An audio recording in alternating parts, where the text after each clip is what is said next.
ছোট ভাই একটু দাঁড়াও। আসসালামু আলাইকুম। ওয়ালাইকুম আসসালাম। ছোট একটা ভিডিও করতেছি, কোনো সমস্যা আছে? না, কোনো সমস্যা নাই। ইসলামিক একটা কোয়েশ্চেন করতে চাই। জি করেন। আমাদের পবিত্র কোরআন শরীফের বাংলা অর্থ কি? পবিত্র কোরআন শরীফের বাংলা অর্থ হইছে গিয়া আসমান কিতাব। এটা কি নিব? হ্যাঁ, এটা শিওর, 100% শিওর। يا مرحبا. তামন্না, কি? আই দিকে শুনলে না দেখো। বাইপাসে যে এতদিন ঘরে আইসস তোরা তো কেউ চিনা না, তুই জানস? হ্যাঁ, আমি তো অনেক দিন আজকে আসছি, প্রায় আড়াই মাস পরে বাইপাসে এসে আমাদের চিনবো কেডা এখন?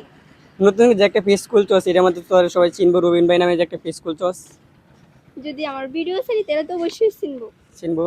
তাহলে ভিডিওটা পেজটা মেনশন করে তোমরা চিনবো মনে হয় তোর আচ্ছা লোকে। আচ্ছা আচ্ছা, হ্যাঁ, নতুন mention পেজ, এখানে করে কিন্তু নতুন কন্টেন্ট আপলোড দেওয়া হয়, জানো সেটা তুই? সবাই জানে।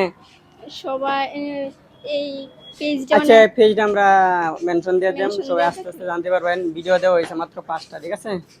পেজের নাম হচ্ছে রবিন ভাই। তামন্না, কি? বাইপাসে কতদিন ঘরে আইসস? আজকে অনেক দিনে আসছি বাইপাসে। কতদিন একটু আইডিয়া করতো? বাইপাসে প্রায় কতদিন পরে আইছি? 2-2.5 মাস। 2.5 মাস এরকমই হইব। বাইপাসটা চিনাই দিতে তুই আগে অনেক সুন্দর করে ভিডিও করে, ঠিক আছে? এখন তো চিনা নাই কেউ বাইপাস। এখন তো অচেনা হয়ে গেছে, তো বাইপাসে আচ্ছা, আগের মতো এখন মানুষ রেগুলার নাই, আস, ঠিক আছে? মানুষ নাই। নতুন একটা পেজ খুলতে দিয়ে তুই রেগুলার আস, ঠিক আছে? সবাই আবার চিনাই দিস। আচ্ছা আচ্ছা, আবার পরিচিত হইব বাইপাস। এইটার নামটা কি, রবিন ভাই? রবিন ভাই। আচ্ছা, ধন্যবাদ। এটা কি, আপনারা কি জানেন এটা কি? আমার হাত ঢুকে গেছে, এই যে এটা কি আপনারা কি জানেন? এটা কি? হ্যাঁ কি? চুরি? ভালো লাগতেছে না? কত সুন্দর লাগতেছে। হ্যাঁ, সেই সুন্দর লাগতেছে না স্মৃতি আপু?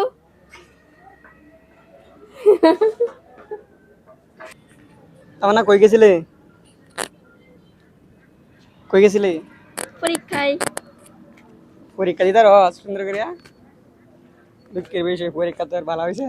হ্যাঁ, মেলা ভালো হয়েছে। লাড্ডু ভাই বেরিস? না প্লাস পাইয়াম। প্লাস না লাড্ডু? না প্লাস প্লাস প্লাস উঠলেই আর কিছু লাগবে না। তামন্না, তুই তো সবাইকে প্রশ্ন করস, আজকে তোকে একটা প্রশ্ন করবো। হ্যাঁ, প্রশ্ন কর। তুই কোন ক্লাসে পড়স? আমি ইন্টারমিডিয়েট সেকেন্ড ইয়ারে পরীক্ষা দিতেছি, ফাইনাল। আচ্ছা, তোকে একটা প্রশ্ন হচ্ছে, আচ্ছা তোর হাতে কয়টা আঙ্গুল? আমার এক হাতে 5টা আঙ্গুল, দুই হাতে কয়টা আঙ্গুল? দুই হাতে 10টা আঙ্গুল। এখন তোর বলতে হবে তোর 27টা হাতে কয়টা আঙ্গুল? এক হাতে 5টা আঙ্গুল হলে দুই হাতে 10টা আঙ্গুল, 3 হাতে 15টা আঙ্গুল, 4 হাতে 20টা আঙ্গুল। আর এখন 27টা হাতে কয়টা আঙ্গুল কয়টা হবে? হ্যাঁ, কয়টা আঙ্গুল? 27টা হাতে কয়টা? 5 সেকেন্ডে উত্তর দিতে হবে, সময় কিন্তু বেশি হয়ে গেছে। 27টা হাতে কয়টা আঙ্গুল হবে? আমার মনে হয় অনেক বড় একটা কঠিন একটা প্রশ্ন করছে। 27টা হাতে কয়টা আঙ্গুল হবে? আমার মনে হয় 170টা হবে। ওর প্রশ্ন কি ছুটে গেছে নাকি? আপনারা বলবেন 170টা বলে 27টা হাতে কয়টা আঙ্গুল, আপনারা কমেন্টে বলবেন, ঠিক আছে? সত্যি যেটা হয়।